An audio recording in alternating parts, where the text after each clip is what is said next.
Okay, we'll start the sessions. First of all, I would like to welcome all of you to the new semester of IBSL DABF, especially for this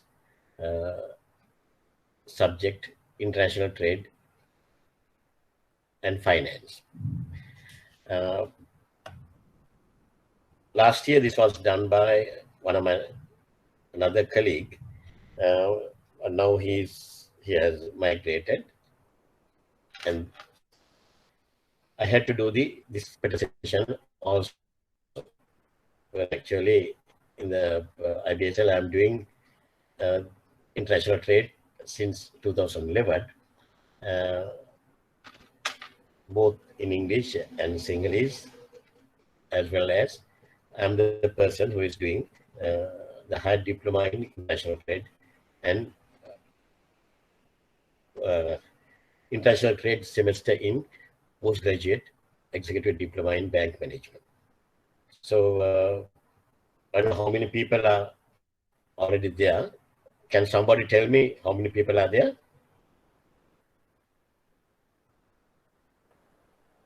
Hello? 90. No, 90. Hello? How many people can see?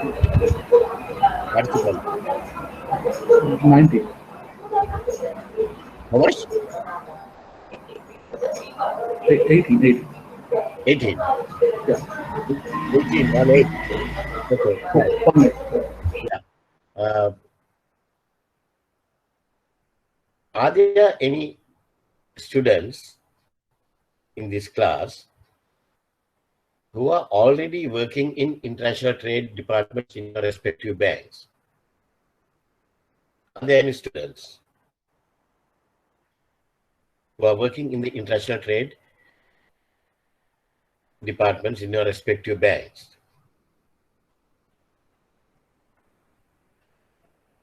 Please answer. No. Right. Silence means no. Nobody is there. Fine. You know, this particular subject, international trade, is a course subject which you have to. It's a must that you have to complete this subject, and the pass rate of this subject is not very encouraging. So that means one of the difficult subjects to get through. But I have the record of having a success rate of more than 74% in the last few years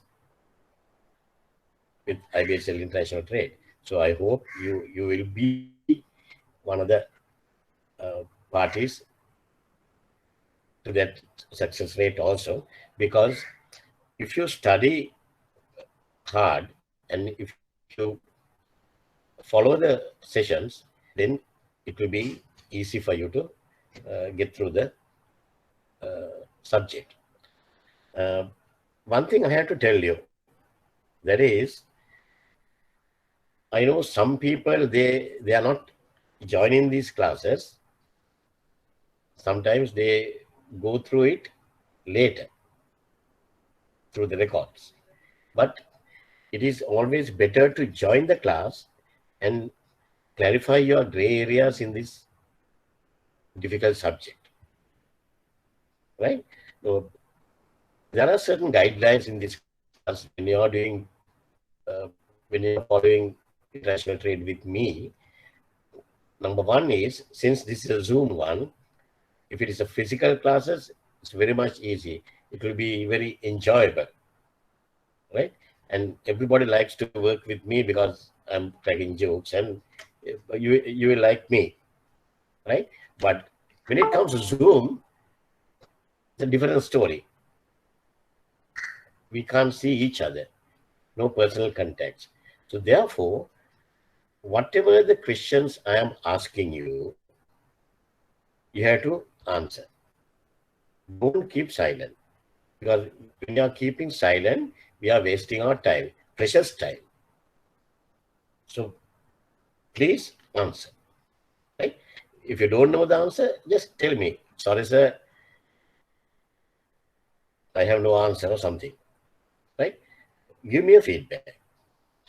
And the other thing, don't wait till the end of the class to ask questions.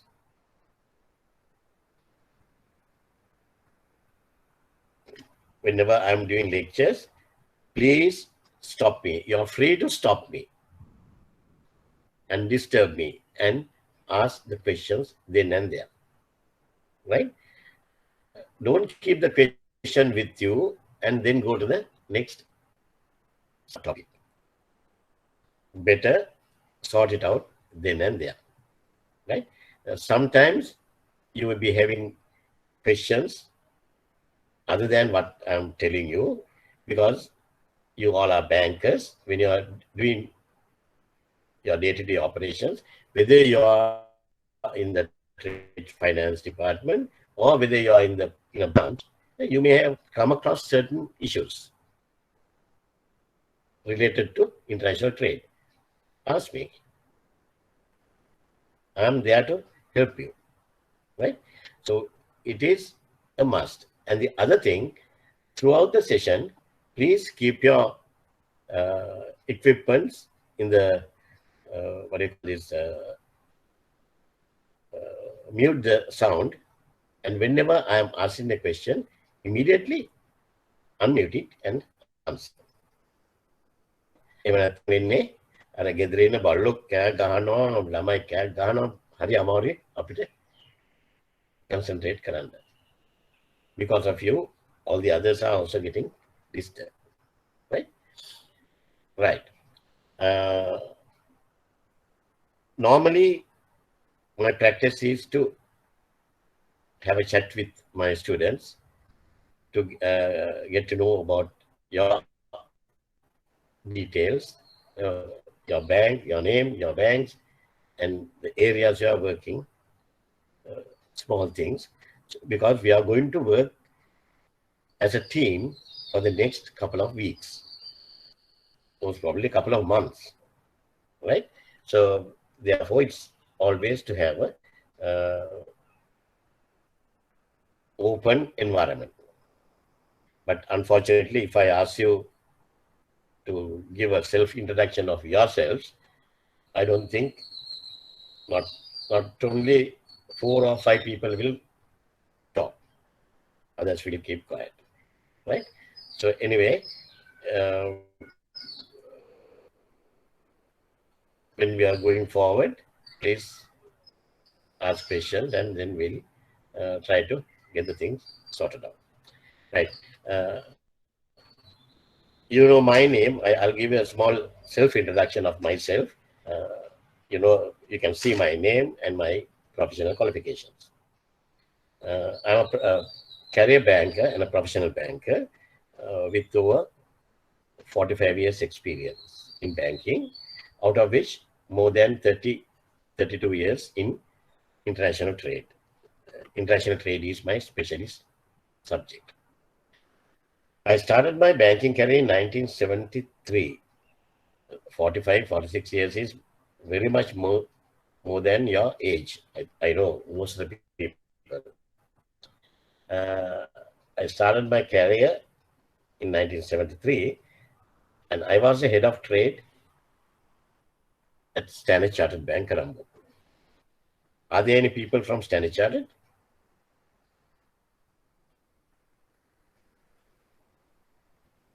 Are there any people from Standard Chartered in this class? I would like to know. Nobody. Right. Then I joined HSBC, and HSBC in Colombo. I was working overseas for about 10 years as a regional head of trade, looking after the entire Middle East areas, looking after 9 countries, entire regional international trade operations in 9 countries. I came back Then I was in HSBC, guys.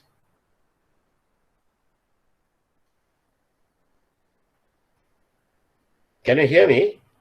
Or am I talking alone? Hello, can you hear me? You can hear Yes. yourself. Yes. Okay. Fine. So that means no HSBC, guys. Then I was a consultant to NDB Bank, and again HSBC Bank, and I joined. Uh, I was invited to join Cargill's Bank to set up the bank from the inception. From the inception, I was there and set up the bank's international trade department, and uh, we went into operations from 2014. Right? Okay, that's a small history about my experience. I'm involved in training with IBSL from 2011 or 12, more than 10 years. And I'm a lecturer for University of California on their banking special degree, third year students. And I'm a resource person and a trainer for many banks in Colombo, in international trade operations.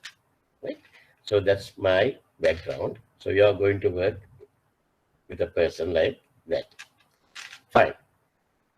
Let's start the today's session.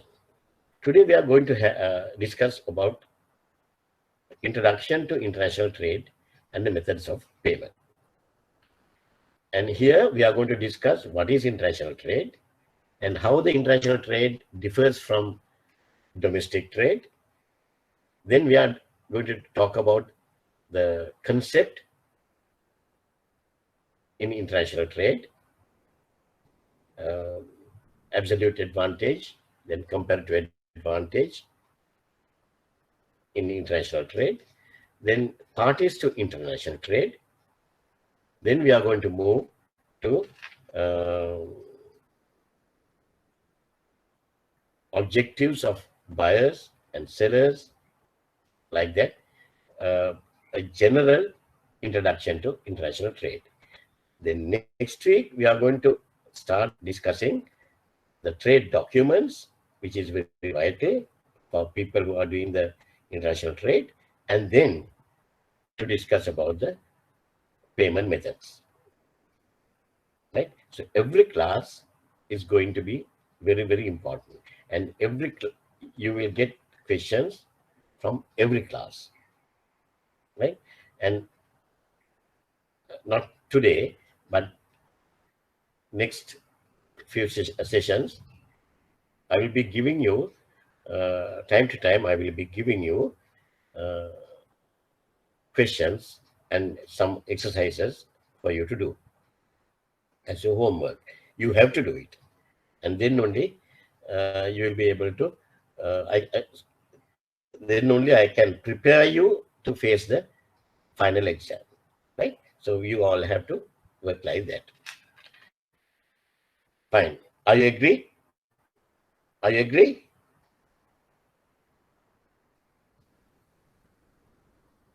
Yes, sir. Hello? Yes, thank you. Okay.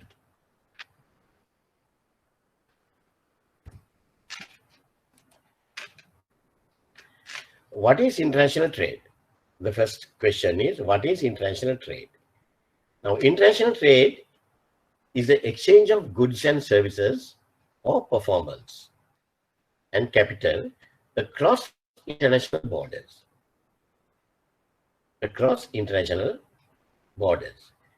If we take two countries like Sri Lanka and India, transaction from Sri Lanka to India or India to Sri Lanka, it has to cross international borders. If you take two countries like France and Belgium or Germany, then it will be two countries, and the exchange of goods, services, or performance across international borders. right? Before we understand international trade, it is better to understand how international trade differs from domestic trade.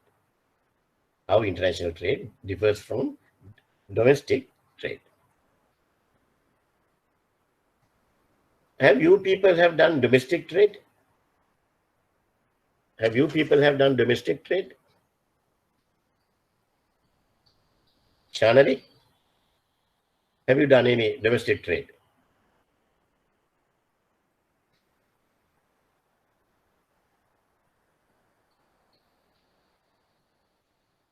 Who has done domestic trade? Can somebody give me an answer?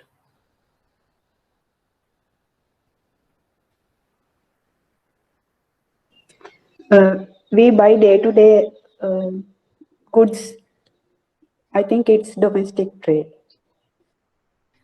Good. What's your name, please, my dear? Tushari. Tushari. Very good, Tushari. That's a perfect answer. Now, day to day, you go to shops and you buy your provisions and groceries and everything. There is domestic trade, right?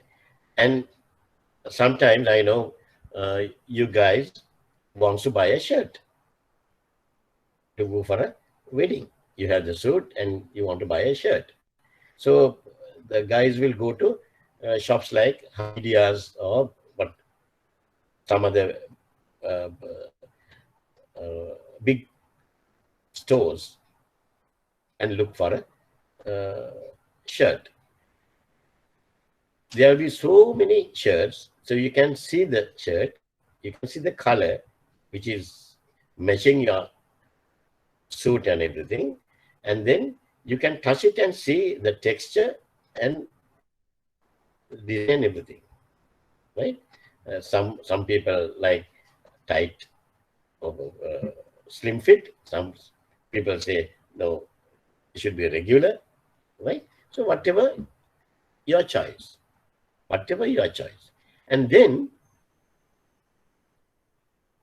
if you want to have a fit on, then you can ask the permission and you can have a fit on. Then you're perfectly all right, right? So while doing this, you will check the prices also to see whether this is going to match you. Whether your purse is, whatever the money in your purse is enough to buy that one, right? So those are the basics. And then only you buy the shirt and come home. Same with the girls. If you want to buy a sari, you go to a sari center, then you will check everything. That poor guy will put all the saris on the floor and allow you to go through it and see. Normally, you don't go alone. You will go with 2 or 3 friends, right? You will see, you will discuss, and if you like, and if you can afford that sari, you will buy it, right? Because physically you can touch it and you can see the goods. So that means in domestic trade, the same applies to when you go to a shop also, supermarket. You are talking to the shopkeeper or the salesman in your language.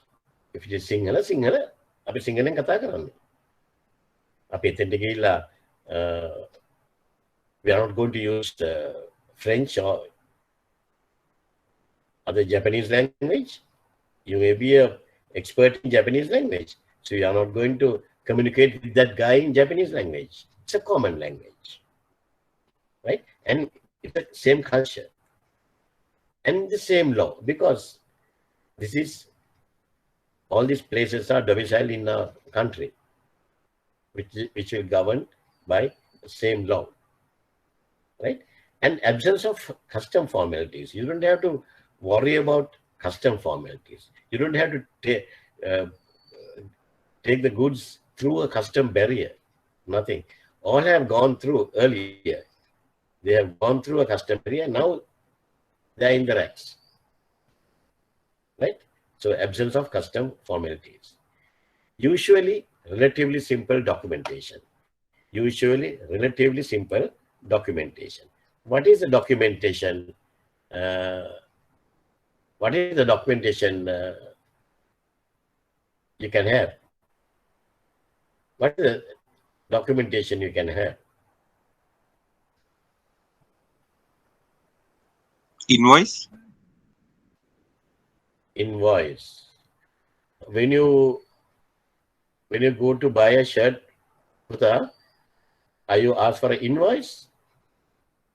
When you buy it, what is the Receipt. documentation you have? Receipt. Receipt. A simple receipt. A simple receipt.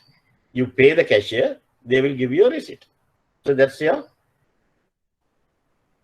document for your ownership. From that particular point, the goods are in your ownership, right? And you pay them in single currency, which is used in Sri Lanka. The Sri Lanka rupees. We are not going to pay the shopkeeper in Japanese yen or Indian currency or dollars or sterling or euro. We are not going to pay. It's a single currency. And relatively simple formalities to transport goods from buyer to seller. And when you pay the seller,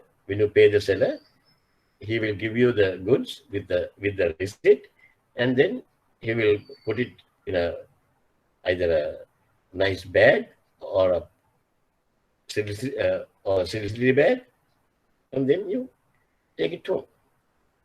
You don't have to hire a lorry or a truck or container to carry that goods to your home. It's a very simple formalities of transport, right? But sometimes you may need a lorry or a truck or something for transportation, even in domestic trade. For example, if you say, okay, you want to buy 100 bags of cement. So rather than buying 100 bags of cement from nearby hardware, you prefer to go to Putlam cement factory and get a lorry load of cement.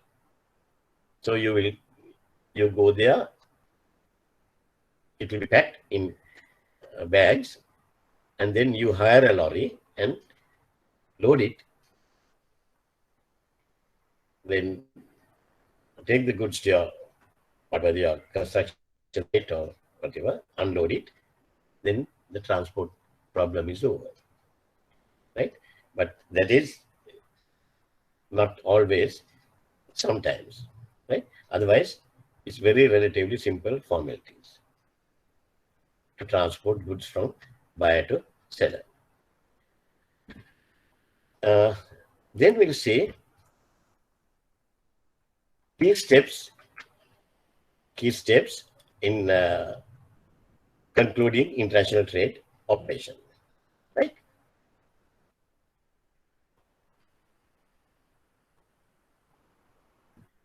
Key steps in concluding international trade operation, right? Now, see, we have, do you want to answer question? Right, okay. We have the buyer and the seller. Between them, there are products and services.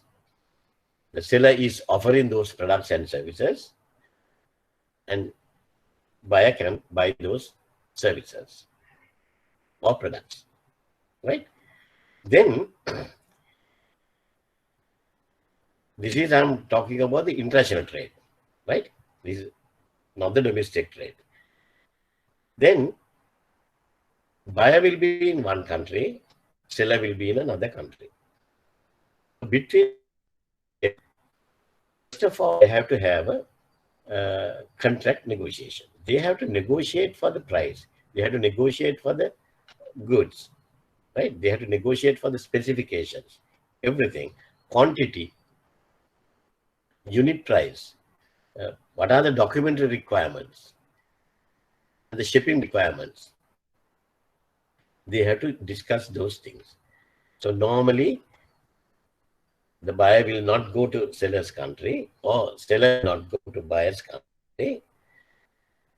Normally, these contract negotiations will happen over telephones or Zoom or whatever method. We have technology to do that. And then once you negotiate the contract, then you prepare the contract. The contract will be prepared by the seller. Contract will be prepared by the seller. And then they both sign the contract for the transactions. Contract signing will cover methods of settlement and insurance arrangements, etc. Okay. After that, the seller will start producing that particular goods. Right? They will start producing that particular goods. And for that, they need working capital, then payment instruments such as LCs, right? The buyer has to open a LC, then the seller should receive the LC. That's another irrevocable undertaking by the buyer, right? So with that guarantee, they will start the production. For that, they need working capital. After producing the goods, then they will ship the goods. They will ship the goods. Right? That means the delivery and settlement. Once the shipment of goods and the documents will be routed through banks, from seller's bank to the buyer's bank, then the buyer's bank will receive the documents. Then they will ask the buyer to come to the bank and get the documents. But before that, buyer has to pay. He must be having money in his hand, or he must be asking financing arrangements from the bank. Right? After that, they will settle the payments. And this is the key steps in concluding international trade operation. Right? Now we'll see what are the characteristics of international trade. Characteristics of international trade. Now we know international trade is exchanging of goods, services, and capital across international borders. Buyer in one country, seller will be in another country. So when they are exchanging goods, the buyer has to sell the goods in his country. Whatever the goods he is buying from the seller, the buyer has to sell the goods in his country, right? And in a situation like that, in international trade, what you can see is you have to spend more costly marketing effort than the domestic trade. Domestic trade also, we have seen people have to advertise in papers, hoarding and all those things, right? TV commercials, right? But in international trade, you have to spend more money on marketing efforts. Now, for example, we will see within your area, I'm just asking, what is the weather conditions? Is it raining or not? Or about to rain? It's raining, sir. Huh? It's raining. It's raining. Where do you Yes. stay? Where do you stay? Where do you stay? Maharagam. Varanasi. Right. Because I'm staying at Atul area. I'm also having, I think it's about to start. The rain is about to start. I don't know we'll see, and it's lightning and looks like a thunder shower. If that happens, then we'll have to think about some alternative method, either to stop the sessions for at least 10-15 minutes and to start it again. Is it all right with you all? Right? Are you agreeable to that?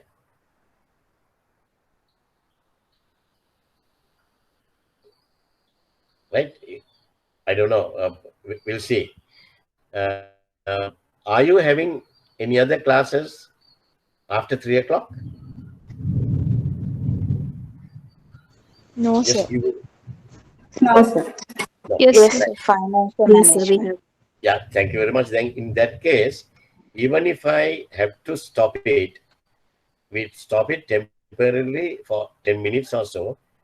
Right? Me hayyama corona with the I am not, but I can't amore.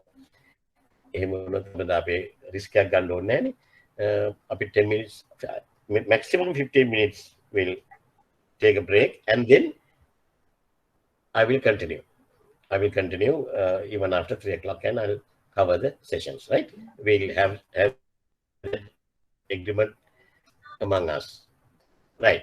Then now for example, if you say abundance, right? Now tell me, we take the variety of goods. The goods will be TVs, right? Televisions. Abans will import televisions from Korea. What are their brand? Abans TVs. What is the brand? LG. LG, very good, right? Then Singer will also import televisions. They sell televisions here under their Singer brand. Then Samsung televisions are also in the market, right? Imported by SoftLogic company, right? Likewise, the same goods, a television set, if you want to buy a television set, there are so many guys. Singhagiri is there, Abans is there. Then there's another, I don't know who are the agents, Innovex or something, right? Various types of products, all imported from other countries. And you can see how much of money these people are spending on marketing that product, right? How much of money they spend on marketing that product, right? It's very costly marketing effort, right? Then when the goods comes to Sri Lanka, it has to go through the customs. We have to pay import duties. And when you are the exporter in Korea, they also have to pay export duties. They have to go through their custom formalities, pay export duties, right? Other taxes, export taxes, all sort of things there. And here also, the importer has to go through the custom formalities. Then dealing with different legal requirements. In Sri Lanka, we have our commercial law is governed by English law and Roman Dutch law, right? But if you are dealing with a country like, Saudi, we are sending tea to Saudi Arabia. What is their legal system? Do they have the English law? Saudi Arabia, what is their legal system? I think it's Quran, sir. It is Muslim law. We call it Sharia law. Right? It is Sharia law. And two different legal requirements. So we have to have some sort of idea about their legal requirements also. So doing International trade is not that easy. Then relatively complex transport arrangements. Relatively complex transport arrangements. Now, transport arrangements also from country to country, you have to arrange it. If you are getting down cars or some machinery from Japan, then it has to be transported to Colombo, right? අර වගේ සිරිසිරි bag එකක දාලා එල්ලගෙන යන්න බෑනේ නේද? ඒක අරන් යන්න. There should be a method, right? Then risk involved in foreign currency settlement. When we receive the goods, then we have to pay the seller. But we have to pay the seller in their currency. Now, at the moment, from last week, there was another set of circulars. Every week, banks are getting circulars regarding the settlement in foreign currencies, right? We have, our country is now in a little bit of critical situation. There is a scarcity of foreign currency, but anyway, we have to settle the bills in foreign currency. We can't settle the imports in Sri Lanka rupees. No. We have to remit the money in their currencies, right? And the other thing is, there's no guarantee of the value at the time of settlement. Because we opened the LC about 2 months back. So by the time you receive the goods and when we have to do the payment, dollar has gone up from 190 to 199, no, 202. Now, on top of that, there's some more issues. At the moment, the banks are not doing the outward remittances also. So we have the issues, right? And we have to worry about the conversion rate. Okay. Then the risk of buyer default, unknown parties. The risk of buyer default. The seller will send the goods, but the buyer is in our country. If the buyer defaults the payment, well, they have never seen each other, only talk to each other over the phone, right? So unknown parties, that risk is there. Then overseas government actions. What is overseas government actions? Even though the buyer and the seller have a very good relationship, the buyer wants to do the payment, sometimes there may be restrictions. Take Sri Lanka as an example. At the moment, we can't do advance payments. We want to do, but we can't do. Restricted, right? We can't, even the collection payments, there are certain restrictions. Side payments, always we want to delay the payments because the country is having certain issues and there are circulars, right? And sometimes there may be certain countries who will impose some moratorium on the outward remittance payments, right? So we have those type of issues. So doing international trade is not going to be an easy thing. There are many obstacles you have to think, right? Any questions so far? Any questions so far? Right. Okay. මේ situation එක නම් ටිකක් bad වේගෙන එන්නේ. තාම මට පුළුවන් තරම් යන්න. Why do countries trade? Right? Now we know why countries trade. Why we have an international trade? Because no country in this world is self-sufficient. Sometimes if I ask you a question, can you name few countries who are self-sufficient? That means they will not import any goods from outside. Nobody in the present world. Because even a town or cities are not normally self-sufficient. They have to get their necessities from other towns, right? Then apita Colombo api are we self-sufficient with vegetables? Are we self-sufficient with vegetables? Colombo city, Maharagama, are you self-sufficient? No. We have to depend on Dambulla or Tanamalga or Nuvarelia, those areas, right? We are not self-sufficient, right? Okay. And the other thing is ever increasing amount of trade in goods and services between different countries. Every day, these transactions are happening, right?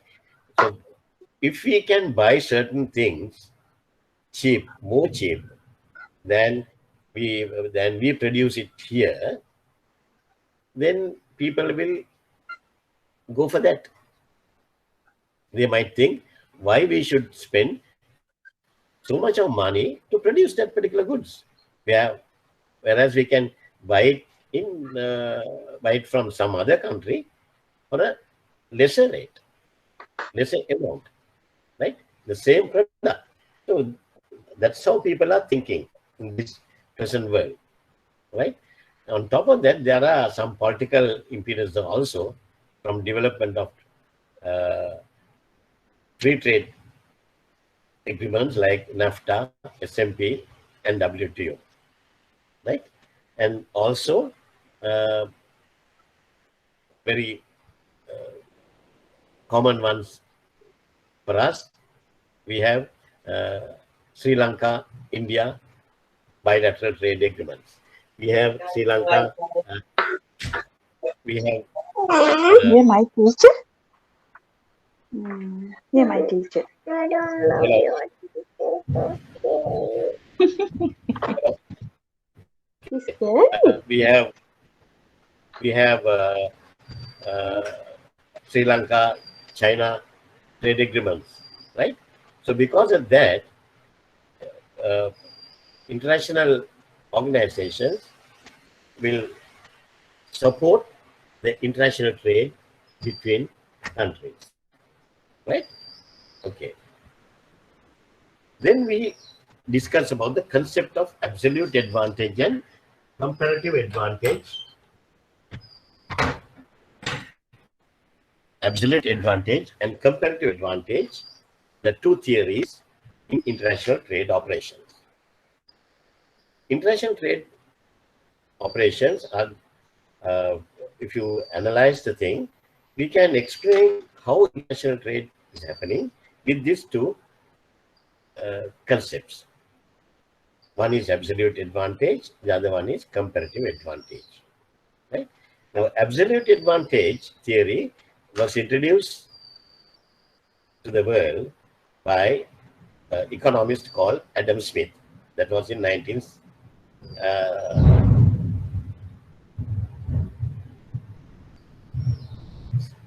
sorry, 1776.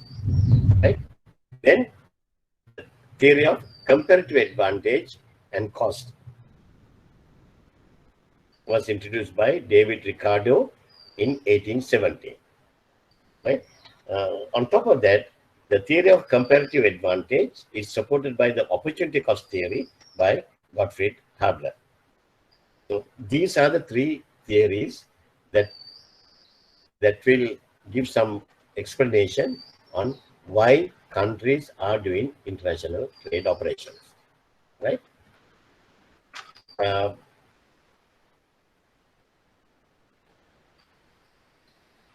what are we going to do?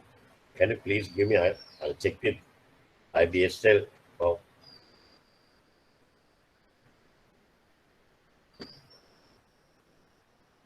I think from next week I will come to the IBSL and do it.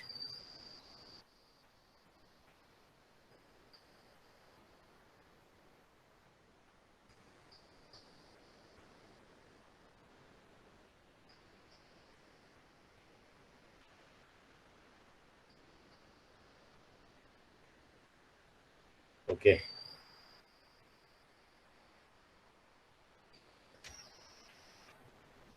තමට කරගන්නම අමාරු වුණොත් අපි කලින් එග්‍රී වුණා වගේ අපි temporarily stop කරලා after 15 minutes we'll see, right, to re-enter. 15 minutes එනකම් මම පටන් ගන්නේ නැහැ. අපි නවත්වපු වෙලාව ඉඳන් 15 minutes එනකම් මම පටන් ගන්න නැහැ. Then you can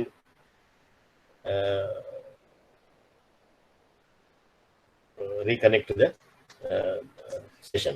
හරි. අපි එතක බලමු ඒ agreement එක යන්. හැබැයි මට තාම යන්න පුළුවන්. Right. Theory of absolute advantage.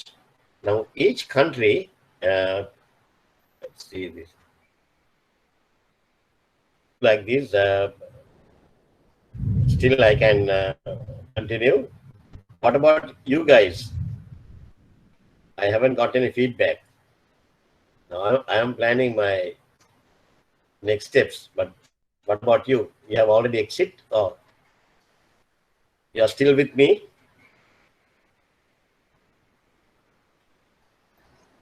Got reconnected, sir. Today? I can't hear you. I reconnected.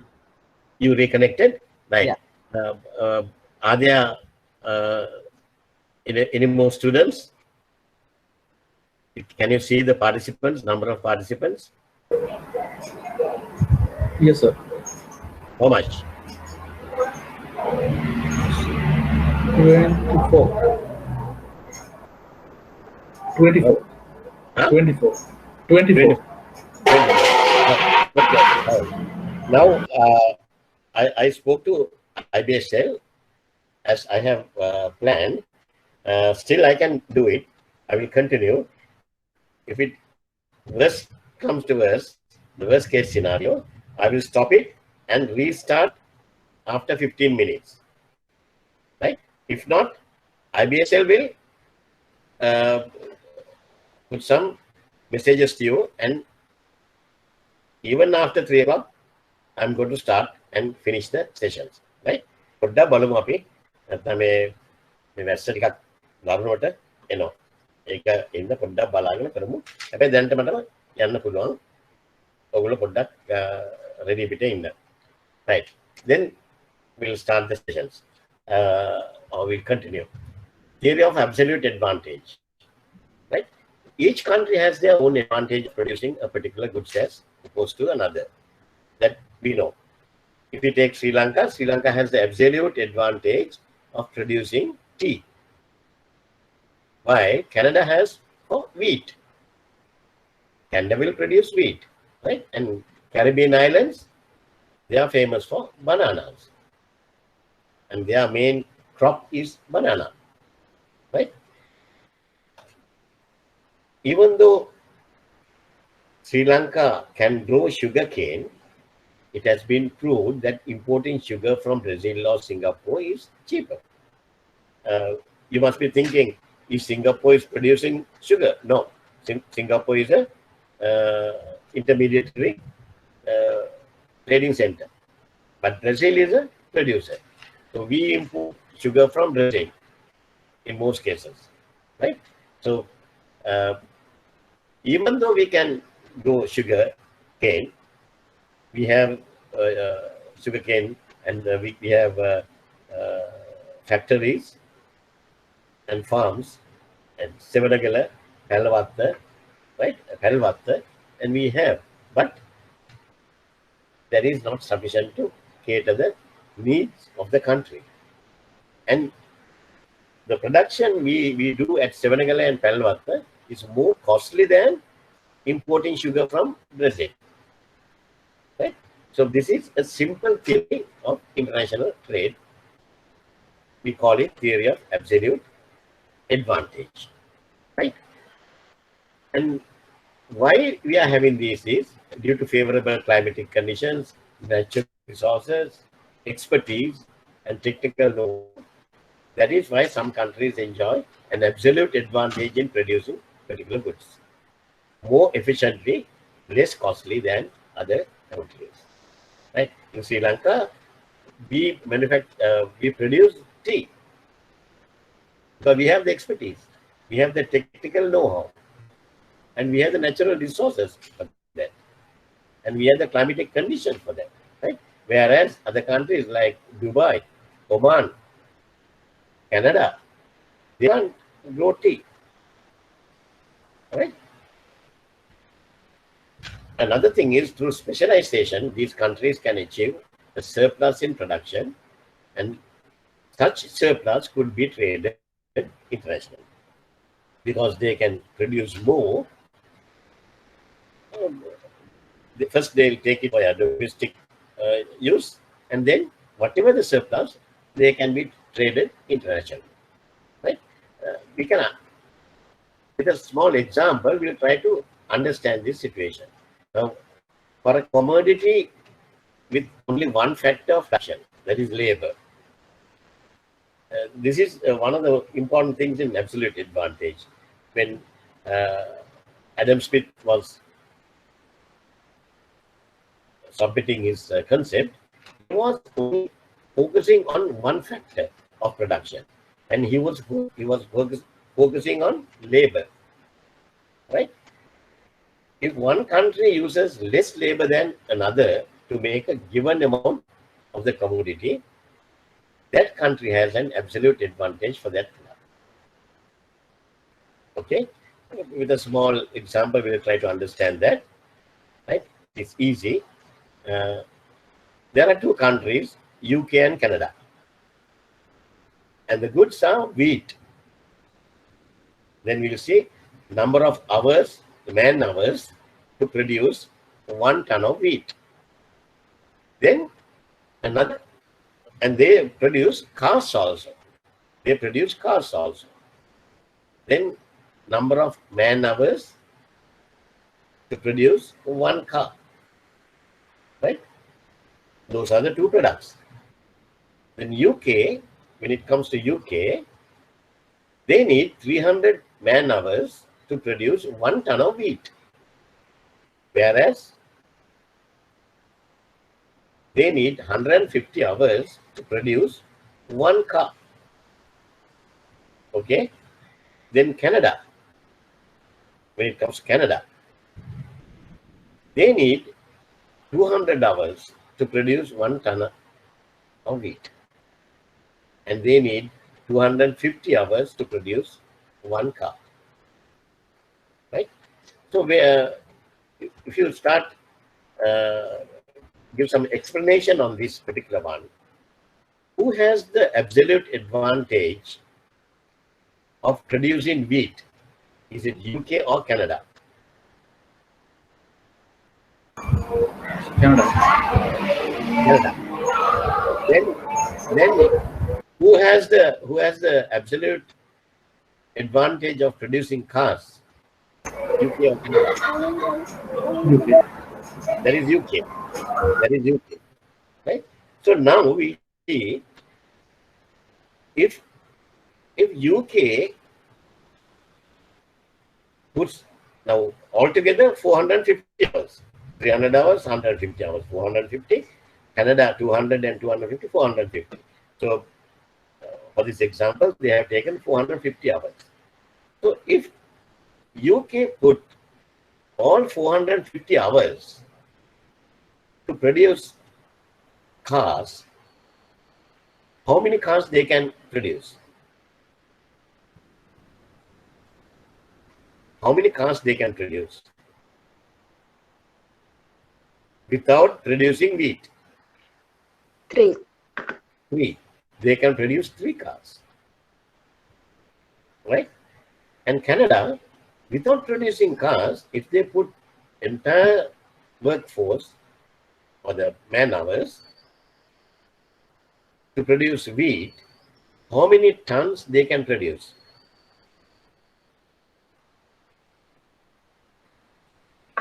2.5. 2.5, 2.5 tons. 2.5 tons they can produce, right? So then, but Canada wants a car also. Canada wants a car also, right?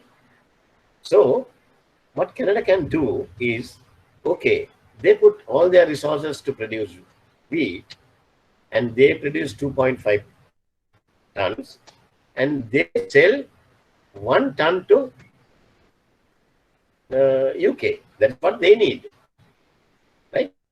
They sell 1 ton to UK, and how many surplus they have after selling 1 ton to the UK? Another 1.5 tons. 1.5 tons. Their domestic need is 1 ton, right? And then they have another half a ton to trade with some other country.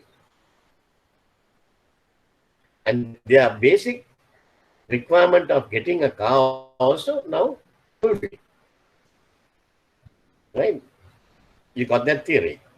Then same with UK, they have produced 3 cars. They will trade 1 car with Canada to exchange for wheat.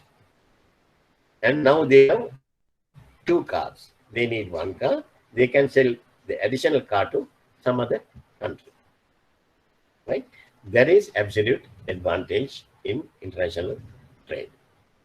Okay.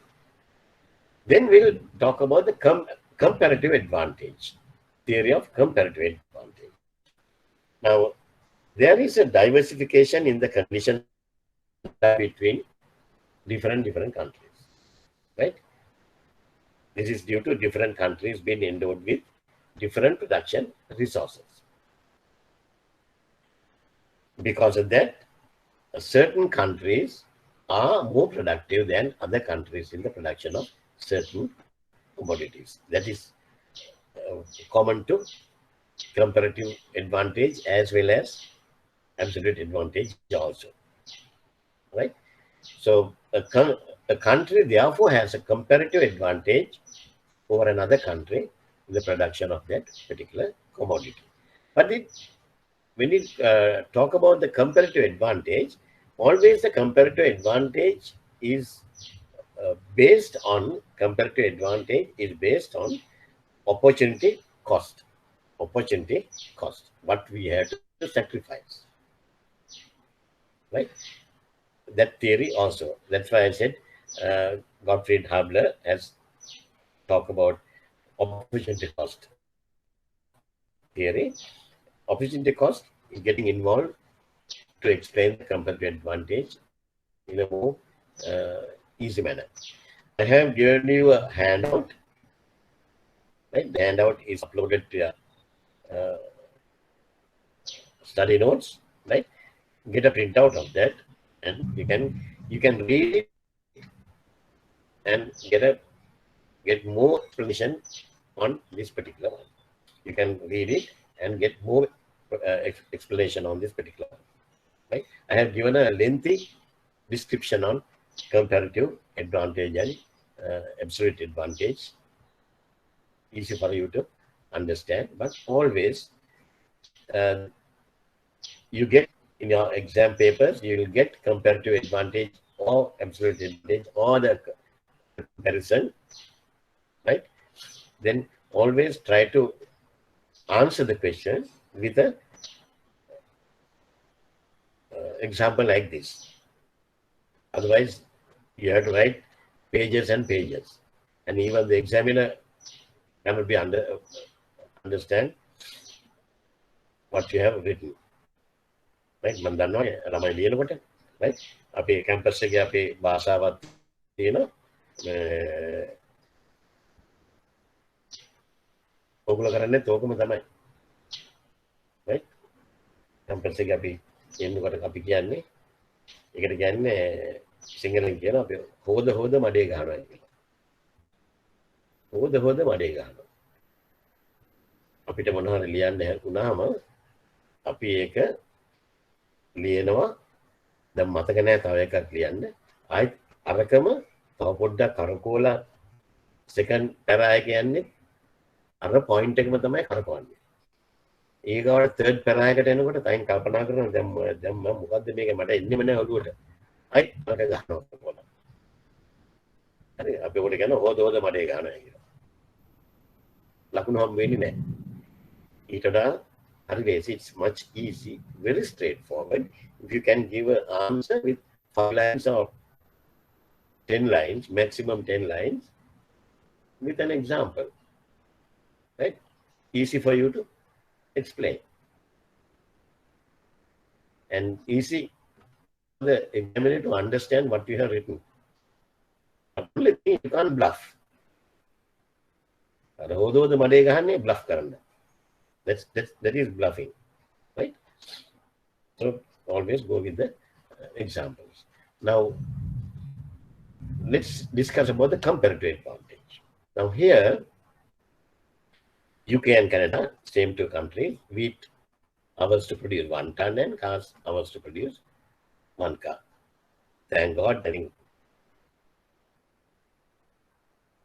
now only this thing, heavy rain has stopped, right? I think we can continue. UK need 400 hours to produce 1 ton of wheat, right? Then whereas Canada needs 200 hours. Canada need 200 hours.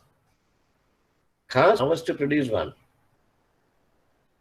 UK needs 375 hours to produce 1 car, whereas Canada needs 300 hours. Now, in this particular example, here the Canada has an absolute advantage in both goods because it requires fewer hours of labor to produce both cars and wheat. Is it correct? Canada 200 hours and 300 hours. Are they UK already?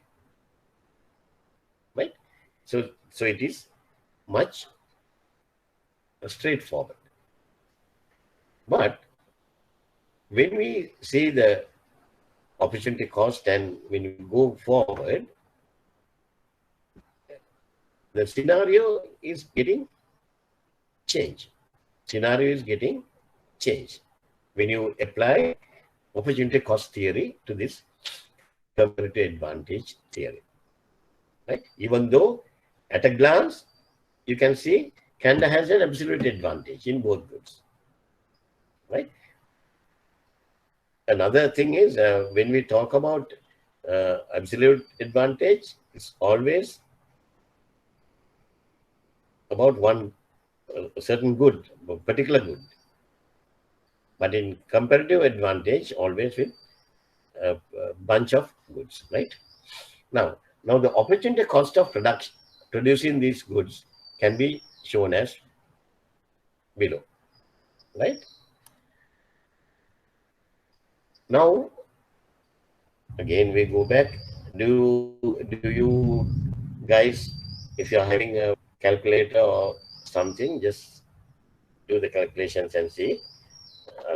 Go back to the previous one. Just to previous slide. මතක තියාගන්න. Wheat 400 hours, 200 hours. Cars 375 and 300, right? Okay. Now, UK, now wheat to produce without producing wheat, if they produce cars without producing wheat, if they produce cars, the entire labor force, that opportunity cost will transfer to manufacture the cars, right? That means 400 hours divided by 375 hours. That means 1.07 cars they can produce. Instead of wheat 1 ton, they can produce 1.07 cars. Now, if they think, okay, no cars, we will produce wheat. Then, if we apply the opportunity cost, it will be 375 divided by 400. then 0.94 tons of wheat. You can produce 0.94 tons of wheat, additional 0.94 tons of wheat, right? Then Canada, the same, right? Then for producing cars, if they think that, okay, we are going to produce cars, forget about wheat, then 200 divided by 300, that is 0.67 cars they can produce. If it is wheat, they can produce 1.50 tons of wheat. Right? That is on top of one car they are producing. On top of one car they are producing. That is UK can produce 2.07 cars and Canada 2.50 tons of wheat. Right? Now they can trade one car to Canada and get 1 ton of wheat. 1 ton of car to Canada and 1 ton of wheat. Right? And that way, the both countries will be benefited. Right? Now, earlier we were thinking, Canada has the absolute advantage of producing both. But when you apply the comparative advantage theory with opportunity cost, now you can see some other figures.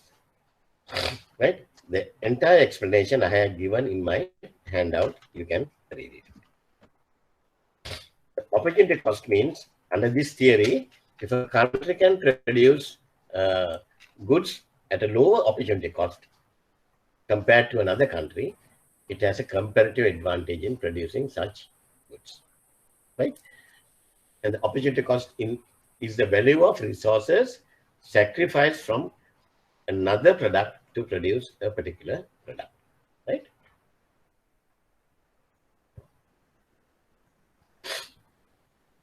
Sri Lanka may sacrifice the cost of expertise, import of raw materials, technology, etc., of producing a car to produce garments, which is comparatively advantageous considering the cheap labor, standard of living, and proximity to raw material market. Right? Now, that is why, I mean, we are mainly focusing on producing garments. That is comparative. We have a comparative advantage of producing garments over producing a car. Right?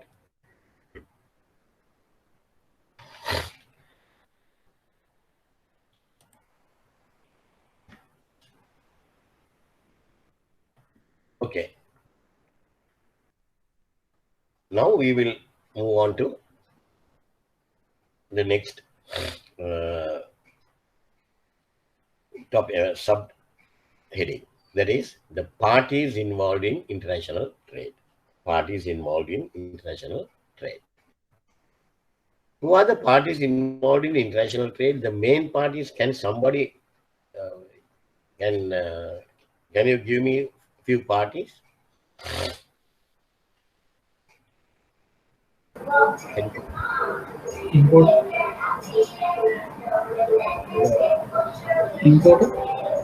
Importer, Exporter. exporter, or some other names, buyer and seller. Then, Buyer's bank and the seller's bank. yeah, we'll say banks. Yeah. Good. Continue. Insurance. Insurance, good.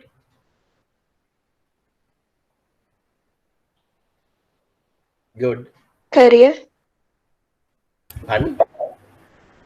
Career. That means carrying goods from one country to the other. Yes. Carrier. Yeah. In simple, will you say that? Transport. Yeah, transport. transport agents or whatever, right? Okay, good. Sambu, Customs. customs, good.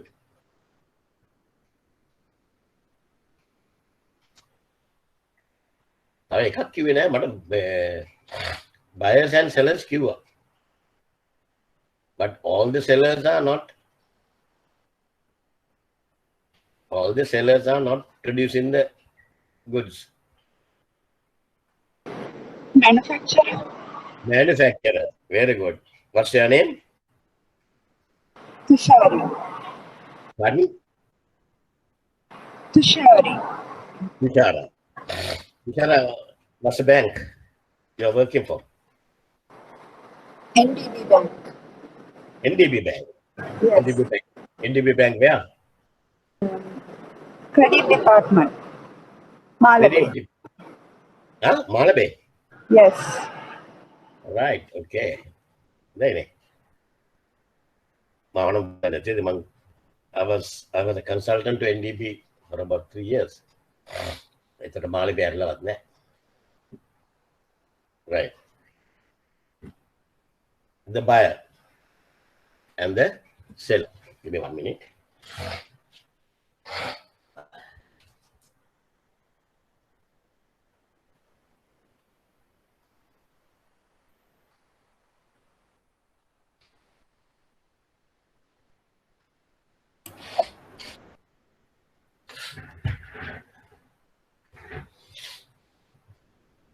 The buyer is the one who places orders and import goods. The seller is the manufacturer or who exports the goods. Then we get the manufacturers, like Tushara mentioned, right? If the seller does not make his own goods, then we have to go for manufacturers.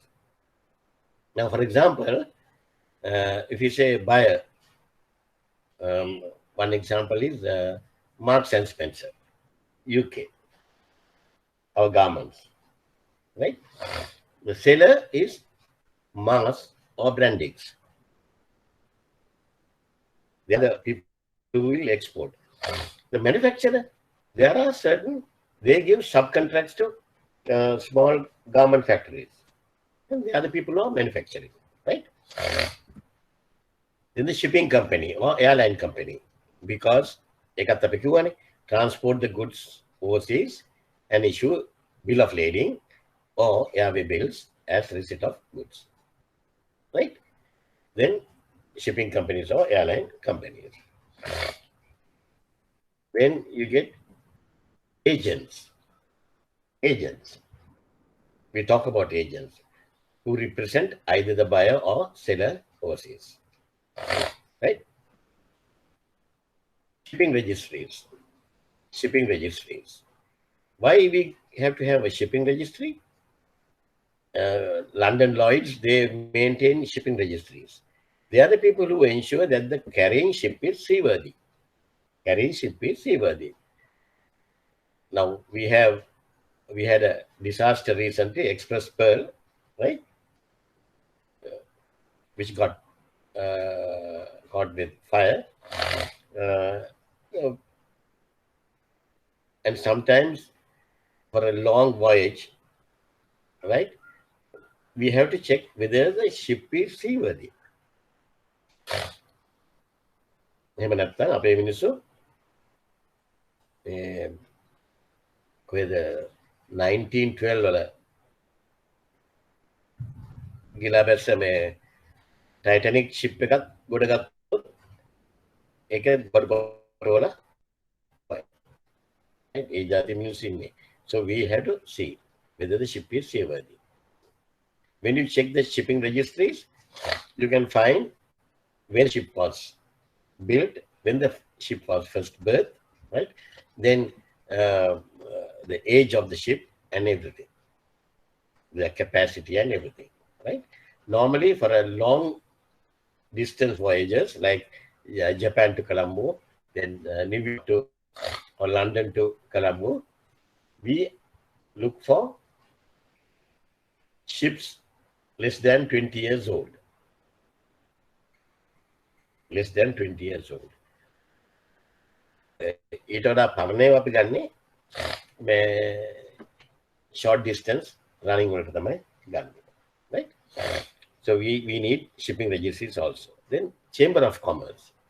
They are the people who issue certificate of origin. Certificate of origin. Right? We are going to discuss about the certificate of origin later next week. Then because of that, I am not going to explain further. The banks.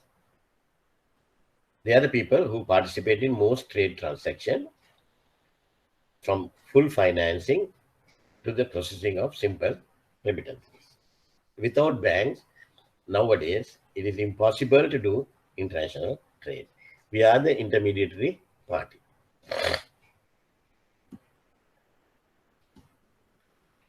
Then we'll discuss about the main objectives of the parties to a transaction. Right? First, we'll see what are the buyer's objectives. When it comes to buyer, under contract fulfillment, they want to receive the correct quantity and quality of the goods purchased. That is always the buyer's objective. Because seller is in another country, seller is unknown to buyer, right? So he wants to ensure that he receives the correct quantity. If he has asked for 5 tons and if he has received 4.5 tons, he will be played out, right? And the quality of the goods purchased, both, and to receive in a timely manner at the correct place. Timely manner. What do you mean by timely manner? For example, our garment factories, we export clothes to finished goods to London market, right? So, Marks and Spencer or Harrods, right? Or some other parties, we are sending winter clothes. We are sending winter clothes. So when we are sending winter clothes, at least 1 month before the winter clothes should reach the buyer, right? But if we, by the time we send the goods, winter clothes to UK, London, winter is over, now it's summer. There's no point of having the winter clothes, right? Yes, so it has to be a timely manner and at the correct place, right? Then assurance that he does not have to pay the seller until he is certain that the seller has fulfilled his obligations correctly. Always, that's the one. He wants to ensure that seller has, as per the contract signed, you saw the steps in international trade, we discussed that. As per the contract details, that the seller has fulfilled the contractual obligations. Until then, he doesn't want to pay. Always, the buyer wants to drag the payments. The credit. The credit to manage the cash flow with the possibility of obtaining bank finance, right? Possibility of obtaining bank finance, or defer payment as long as possible. ඔගලන්ගේ අතරත් එහෙම නේද? ඔගලන්ගෙන් කවුරු හරි සල්ලි ණයට ඉල්ල ගත්තොත් මොකද වෙන්නේ?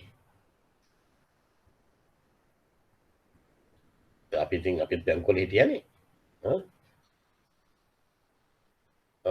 ඔන්න මාසේ මේ වගේ දවස්වලට යාළුවෙක් එනවා. මචං රුපියල් 10,000ක් දෙන්න මම පඩි ගත්ත ගමන් පඩි හම්බෙච්ච ගමන් දෙනවා. එහෙමනේ කියන්නේ. ඒවට පඩි දවසට මෑන් මිසින්. මිනිහා සික් ලීව් එකක් දාලා. ඊට පස්සේ ආවොත් එහාට පයින්නවා මෙහාට පයින්නවා කොහොම හරි මේවා. කොහොම කරලා අල්ලගත්තට පස්සේ කියනවා අනේ මට මේ අතිශයක් වුණා. මම next month නම් කොහොම හරි දෙනවා. He wants to defer the payment as long as possible. Same with international trade buyers, right?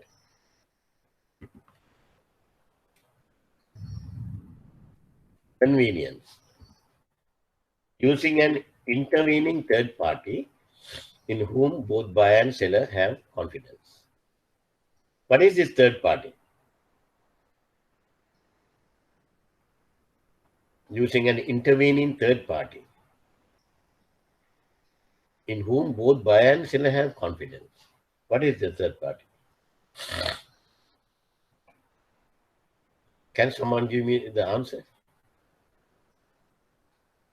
Tushari?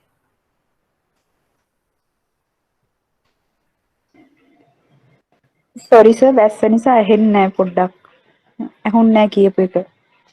වැස්සෙන්ද කීප එක යන්නේ. ඔකට තාම වහිනවද? දැන් අඩුයි sir.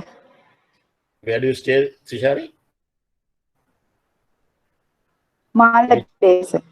Oh, Malabeni ඉන්නේ. ඔව් sir. All right. That's my hometown. Do you know that? My hometown is Malabeni. Even though I'm now staying at Athurigiriya, that's my hometown. ඔයගොල්ලන්ගේ ඔෆිස් එකේ තියෙන ගෙදර තමයි අපි වාත්‍ය තමයි සෙල්ලම් කළේ. කුටි කාලේ. Right. My question is, under convenience, using an intervening third party in whom both buyer and seller have confidence. What is this third party? Bank. Banks. Banks. Very good. Super answer. Banks. Right? Because both trust banks, right? Only we are not trusting banks. Seller's objectives. Under contract fulfillment, assurance that he will be paid in full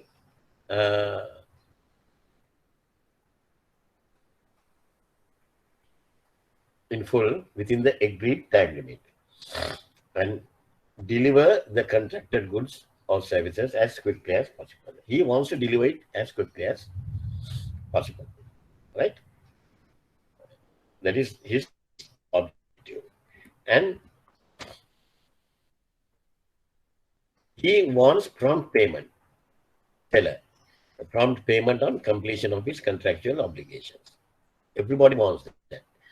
To receive the payment of the correct amount and in the correct currency, very important, correct currency. Nowadays, we are having a shortage of dollars, but the international trade, the seller doesn't want rupees, Sri Lanka rupees. He wants in dollars only, right? So to receive payment of the correct amount and in the correct currency. Convenience. Again, the convenience of receiving payment at his own bank or through a bank in his own country. Right? Again, the banks plays a vital role between the buyer and the seller. Now we'll discuss about do you have any questions up to now? I'm sorry, I didn't ask that question earlier. Do you have any questions up to now? Okay. Now we'll discuss about the external factors faced in international trade markets. Right? When you do international trade, what are the external factors? Right? That have certain effects that will affect the international trade market. We call this external factors. For easy understanding, we have named it as a pestle model. P-E-S-T-E-L, pestle model. Right? So, if you have a question like this, try to give the answer, prepare the answer under pestle model. Then you won't miss anything. Right? Pestle model is political, economic, social, technological, environmental, and legal. letters ටික එකතු කළාම Western. Right? First letters ටික ආවම Western. Now you know Western model is political, economic, social, technological, environmental, and legal. Right? So we can explain the external factors under this Western model. Under political, to what extent are the countries influenced by multilateral or bilateral agreements? That's a political thing, right? Either we have a multilateral agreement with SAARC countries. With SAARC countries, we have a multilateral agreement. With certain countries, we have bilateral agreements. Sri Lanka, Singapore, the latest one. Sri Lanka, Singapore. It was signed by Mr. Former President Maithripala Sirisena. But we had other bilateral agreements for years and years. Sri Lanka, China, since 1950s. Sri Lanka, India, right? We have a lot of bilateral agreements. All those things are political based. Any historical relationship between the countries that would benefit or hinder the relationships. Right?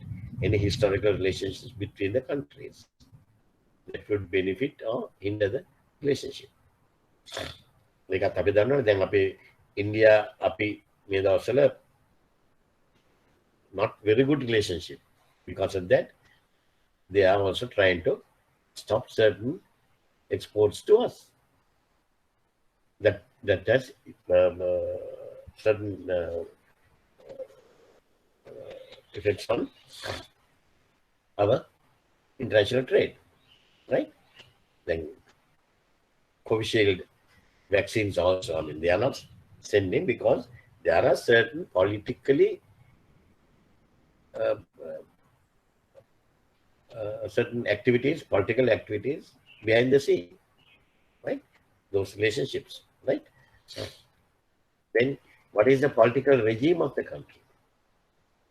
What is the political regime of the country? Is the country, the present government is biased with certain countries?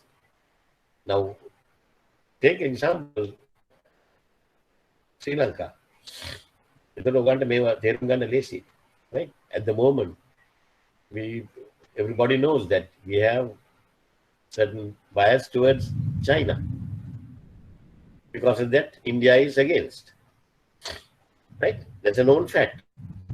So those are political things, external factors. Does the domestic country have any sanctions in place with the country where the business wishes to trade? Right? Does the domestic country have any sanctions in place with the country where the business wishes to trade? Now we want to trade with Iran to import crude oil, but there are certain sanctions imposed on Iran by America, US, and United Nations. UN and US sanctions are imposed on Iran, right? So those are external factors hindering our international trade operations, right? Economy. Is a country affected by high level of industrial growth, right? High level of industrial growth. Then what is the impact of currency fluctuations between two currencies? Again, example Sri Lanka, right? Impact of currency fluctuation. Dollar, rupees, how this going up and down, right? At the time we sign the agreement, contract, we don't know how much we have to pay. We can't price the goods until we completely settle the bills, right? We can't start marketing of the goods because we don't know how much we have to pay. Whether by the time we receive the goods, the dollar may have gone up to 210. If after go with the advertise color, the both them 195 or calculate color advertise color the book. it will be problems. Then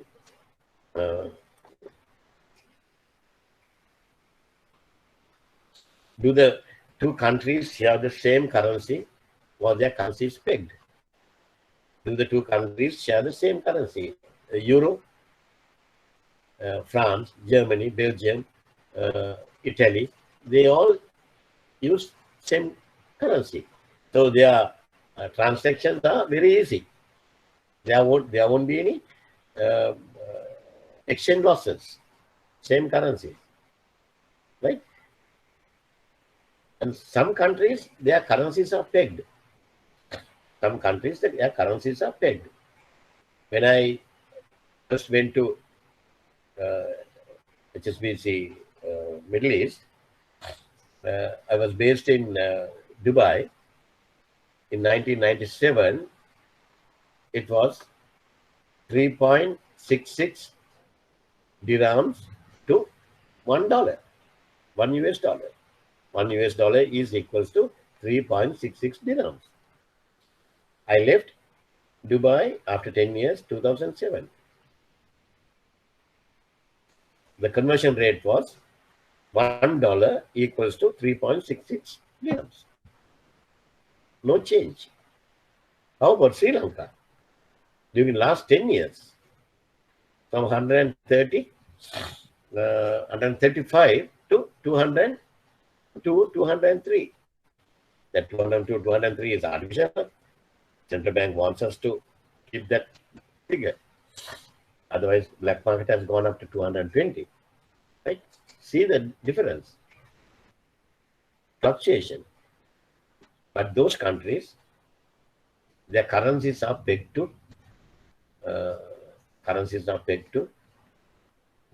US dollars. Right? Level of inflation between two countries. Level of inflation between two countries. Right? That also affect as an external factor. Right?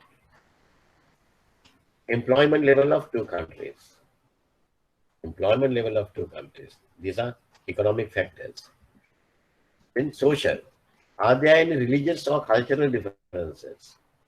If you are dealing with Saudi Arabia, we have religious or cultural differences. Right? We can't export all sort of meat products to Saudi. There are certain meat products banned by them. Haram. They call it haram. You can't. Right? So, and we have to respect their culture. Right? Will language be a barrier? There are certain countries, they don't talk English. Right? The Spanish countries, Latin American countries, English is not commonly used. They use French or Spanish. Right? So for communication, it will be a barrier. Few years back, about 20 years, more than 20, about 30 years back, when we were working in international trade departments those days, we had the same issue, a language barrier with China. Those people were not talking in Chinese language. Sorry, they were not talking in English. They are talking in only with Chinese language. But now, the new generation, it has changed. But recently also, in 2011, I was invited to Hong Kong to do a trade finance training for HSBC Bank, right?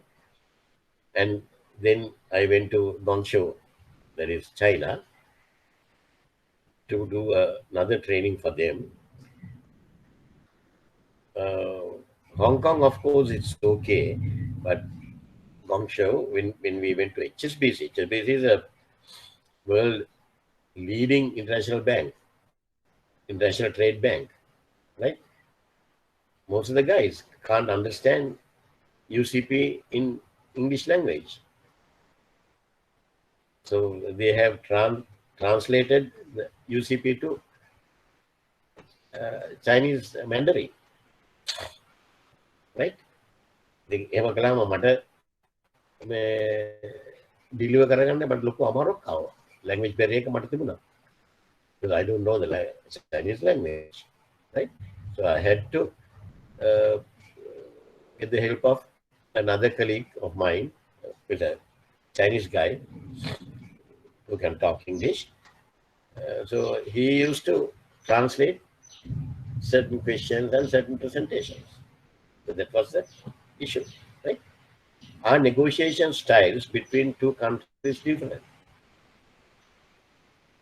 In Middle East countries, their negotiation styles are different. They are very arrogant, but they don't mean that. But the way they talk and all is different, right? Their styles are different. So all are factors. Technological. How can a company protect copyright or intellectual property rights? Then does the country have certain safety standards that must be adhered to? All those things we'll have to say. Then environmental. Some countries demand that the goods they consume are produced in an environmentally friendly manner. ලංකාවෙත් දැන් ටිකක් තියෙනවා නේද? කාබනික පොර organic food කීක යනවා. Right? But certain countries, they demand. Right? Then policies of the countries on climate change and global warming. Now, HSBC Bank, we have a group policy not to open LCs or not to transact any international trade transactions on logs. Logs කියන්නේ ගස්වල කොට ගස් කපලා ඒක export කරනවා නම් අපි ඒකට අපි transactions කරන්නේ නැහැ. International trade කරන්නේ. The reason is when you cut down trees, that will affect the climatic change, the global warming, right? So because of that, we have taken but all banks are NDB is opening, Bank of Slough is opening, right? Standard Chartered also, they have certain international banks, they have their own policies, right? Others, they will open, but those banks, they have their own policies, right? Global warming. Any policies on protecting the environment? Canada and all, I mean, they are very, very particular about these things. What are the policies on child labor?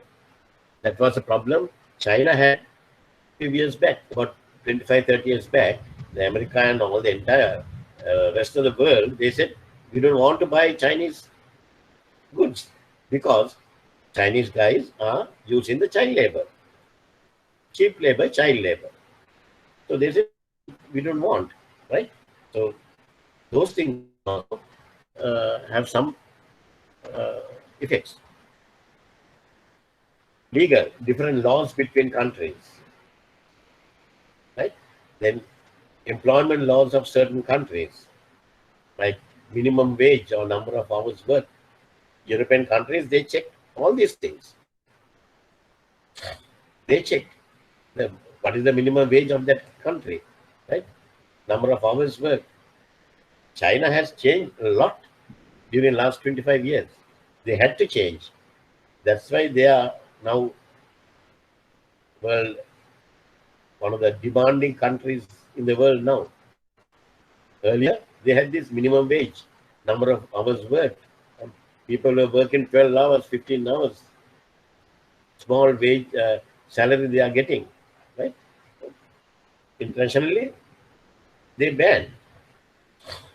They put restrictions. Then only they change their attitudes, right?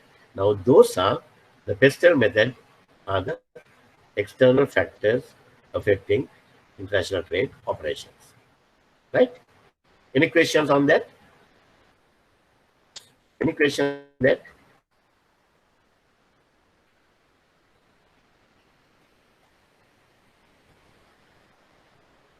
Are you all right with my presentation speed and everything, or can I go faster, or This speed is okay with you?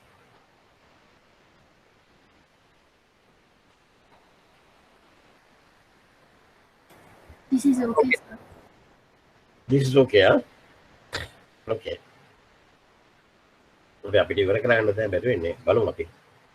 The bank's role as a trustworthy third party or intermediary between buyer and the seller. Because banks are acceptable to both buyer and the seller, we know that, right? And when we issue a document rate or ST, the bank will guarantee the payment to the seller if it presents the correct document, right? And the buyer has to pay for the documents, but not until his bank receives them, right? So always they trust the banks as a trustworthy intermediary party. That is why they are coming to the bank, and that is why we are having a business, and that is why you and me are working in a bank. The bank is a financial institution and therefore has the necessary expertise in handling international trade transactions. Right? A bank is able to supply trade and credit information, which is very important to both buyer and seller, which is not happening very frequently now. Then those days when we were doing this thing, we used to get the trade and credit information from the other party through banks. It is very important because the transaction is between two unknown parties. They have never seen. They don't have any. Uh, connections or anything. So we, bank to bank, we checked their credibility, their credit information, how they are doing trading, and all this confidential information from their bank, So this is a very important thing the banks should do for their customers. The bank is ready to provide finance to help buyer and seller to fulfill their commercial obligations. Right? That is why the people are coming to the bank. Then we talk about the documents seen in connection. This I will just go through it because next week I'm going to explain in detail, right? With some examples. The financial documents, bills of exchange, promissory notes, commercial documents, commercial invoice, packing list, certificate of origin, insurance documents, transport documents, like that. But we are going to discuss it further. Right? Then we talk about the contracts. Right? We said between the buyer and the seller, we have to have the contract of sale. Then only the transaction can happen. Right?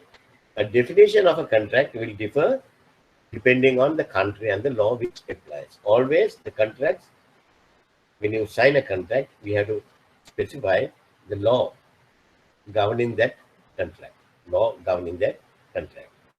In general terms, a contract can be described as an agreement between two or more persons or entities, which may or may not contain specific terms, right?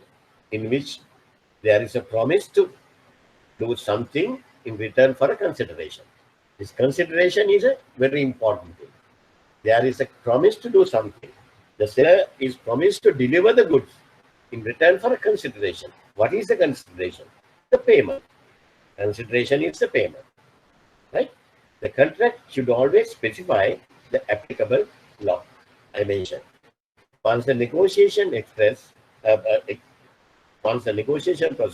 is completed between the parties, the next stage is to draw up a contract. Can you remember the first?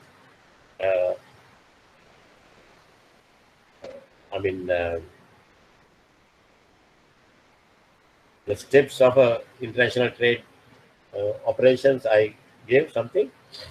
First, the negotiation of the contract. Then we have to draw up the contract. Right?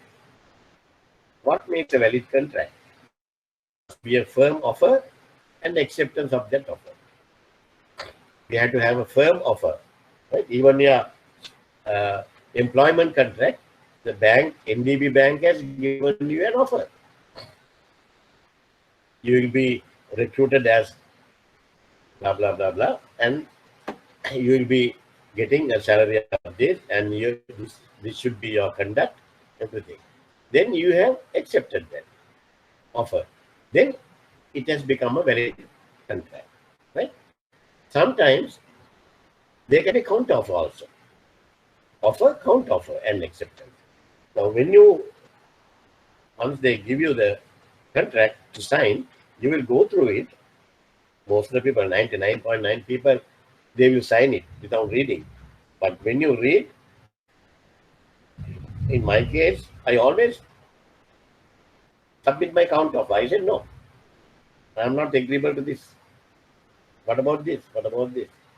Counter offer. Then they will include that also, and then only I will accept this. Right? There must be an intention to create a contract. There must be an intention to create. Without the intention, there cannot be a contract. It's a legal thing. There must be a consideration. Which party provides something to the other. Right? You have to work, and there you will get the remuneration. Right? There must be a capacity to contract. If you are a lunatic or a mentally out guy, then you can't sign a contract. අන්තිමේදී මම දන්නෙත් නෑ පිස්සෙක්ට බෑ contract එක sign කරන්න. Right? The purpose must be legal. The seller has produced a contract. It will constitute their offer to the buyer, who may respond in one of the following ways. Give acceptance as presented, or give acceptance but with reservations or conditions. Counter offer. Then, or either reject the entire offer. Reject the entire offer. Right? Information included in an international sales contract. This I have given in my handout.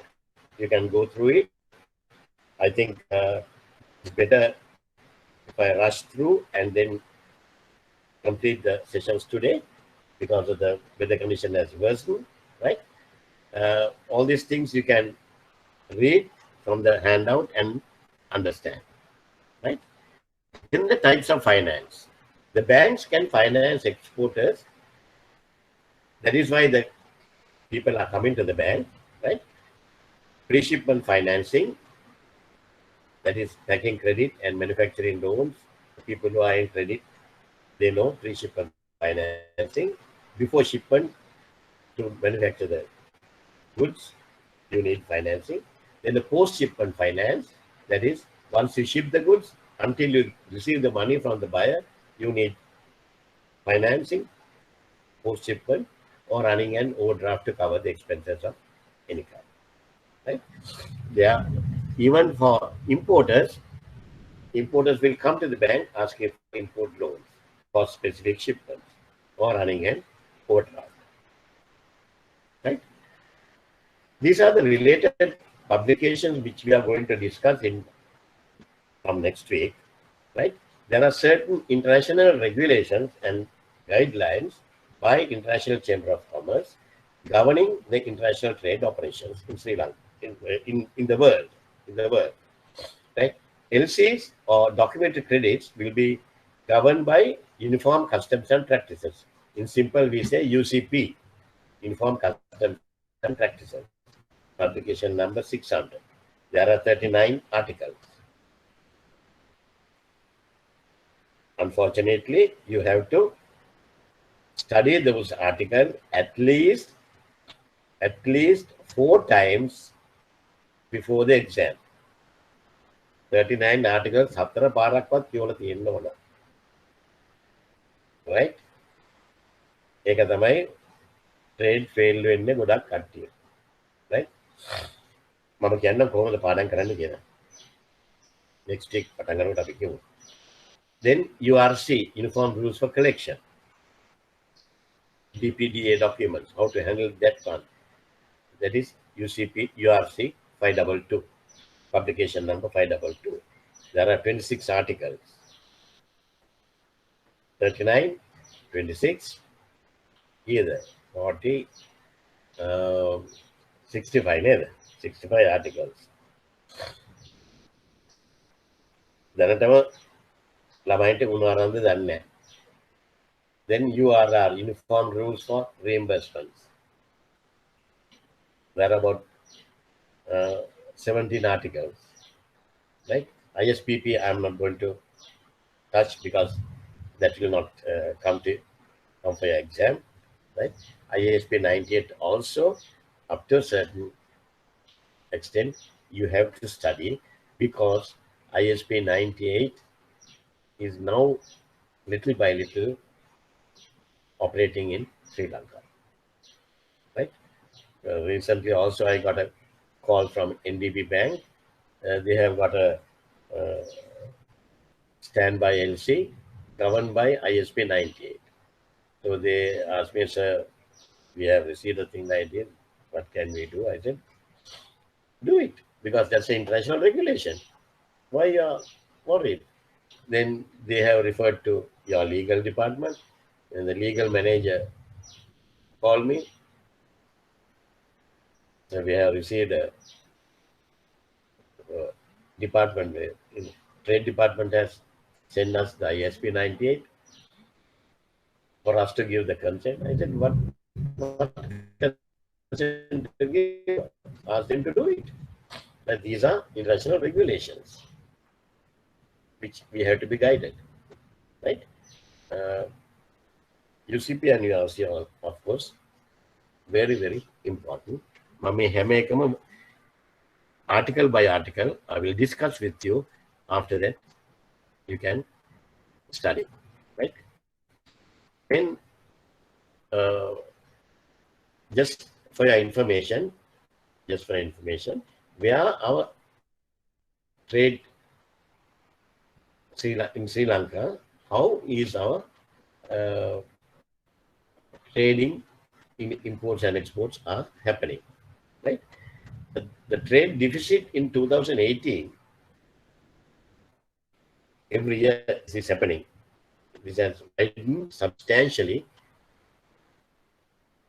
because our import expenditure has gone up to 50.7, outspacing 22.4% growth in export earnings. This is something which our politicians are manipulating. I can still remember in 2019 the 18 නේ තිබ්බේ මේ election එක වෙලාවේ වතුර ගහනවා.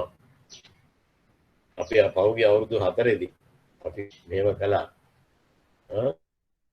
We have increased our export growth by 22.4%. Israel in stage Israel whistle gahana. But they never talk about increase in import expenditure.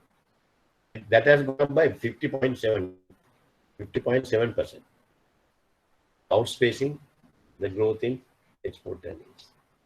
Export earnings has gone up partly because of what? Not because of commodity levels of exports, not because of quantity, because of the dollar rates. Because of the dollar rates, it shows a growth. That's an artificial growth, right? So these figures you have to analyze. Don't take anything for granted. Analyze it. And if you want to get through this subject, please read papers, financial pages, and at least some day-to-day important news, and at least make it a habit to watch the TV news 8 o'clock or 6:30 or 8 o'clock or 10 o'clock news බලන්න. From beginning to end බලලා ඉගෙන ගන්න. right?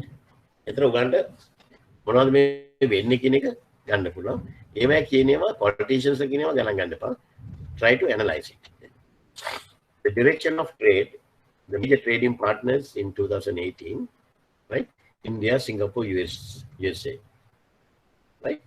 Other countries that had over $1 billion are China, Iran, UK, and Japan. Iran, of course, because of crude oil, right? UK and Japan. Largest export destination, USA, 24%. Just imagine, right? Some politician says, oh, what is this, America? They are trying to bully us. We don't want to do business with America. Nonsense, right? Because our largest export destination is 24% USA. So if we stop all our exports to USA, what's going to happen? What's going to happen to us? And UK 10.5, India 5.2, right? Okay. Then exports by commodities, just fair this thing, right? අපි export කළ දෙන industrial ඒවා වැඩි 75% විතරයි. Agricultural 24% and mineral and others 1%. Where we can improve. Imports by commodities, intermediate goods, that is mostly for our consumers and all those things. Consumer goods 18%, investment goods 22%, others 1%. අපේ කණ්ඩම තමයි import කරන්නේ. Nowadays, එතන අපි ගියා නේද? එකක් මම පෙන්නුවා නේද? මේ slide එක.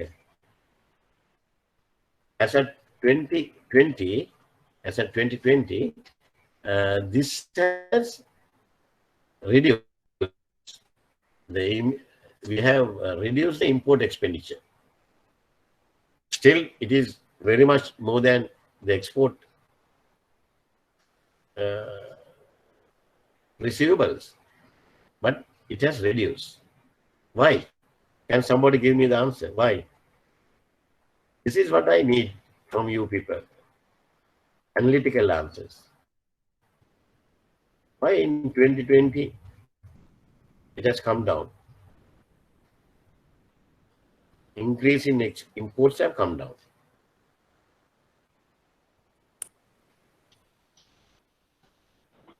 Medicines we have imported. Sorry, Pude, your answer is not clear.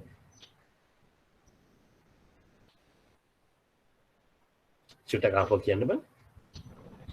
Sir, can you please explain the question again? My question is, now in 2007-18, our imports have increased by 50.7% or something like that, right? Gradually it is increasing. But 2020, it has come down. Our imports have come down. Why? What's the reason? Due to the vehicle importation, we have stopped. Yes, very good. Who is that? Tushar there? Who is? Can I have your name, please? Manoja, Manoja, very good. Manoja, from which bank? DFCC. DFCC, right, okay. Manoja, tell me some vehicle imports. We have stopped. Then, some other reasons. There were so many gazette notifications from an import control circulars and regulations to banning certain imports, right? Schedule 1, Schedule 2 year 2020 March, May Valema our circulars, right? Luxury items, sports shoes, ACs, fridges, TVs, so obviously our imports came down because of COVID. because of COVID, it has come down. Now we have imposed more and more restrictions because we don't have money to pay. Right? Okay. Export by destinations, I have discussed with you. Then imports by origin, European Union 9%, USA 1%, India 23%, Singapore 10%, China 10%, Middle East 14%, Asia other countries 17%. Right? Singapore 10% because some of the items we are receiving goods from Singapore because it's a trading hub. So our exporting country is Singapore. We are importing from Singapore, right? Especially because of the UN-US sanctions. Even the crude oil sometimes we routed through Singapore market. Right. Now, if you can jot down these questions and prepare the answers, I will discuss with you next week, right? Can you jot down these questions quickly? What are the subheadings of pestle model? Simple subheadings of pestle model. Question Name 5 information included in a sales contract. Name 5 information included in a sales contract.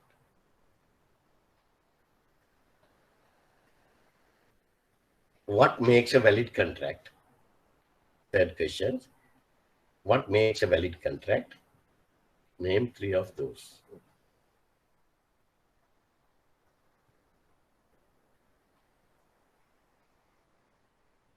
Right? All these things you can refer to the handout and then prepare the answers. But try to write it. Then only you will get the experience of presenting an answer. Right?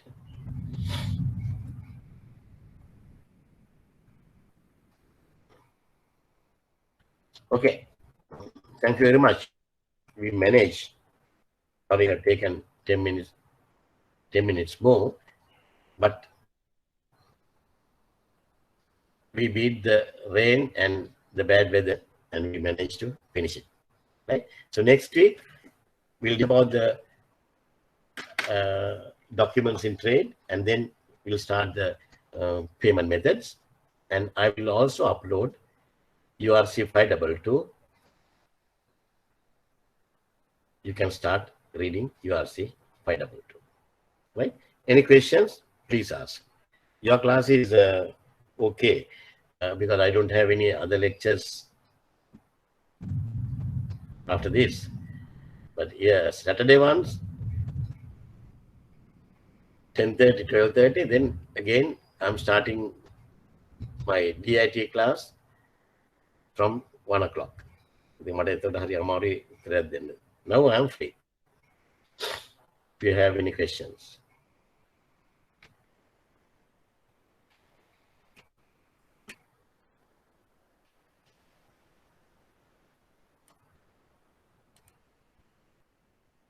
Okay.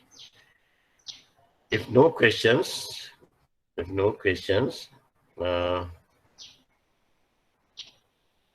shall we call it a day? Right? Okay.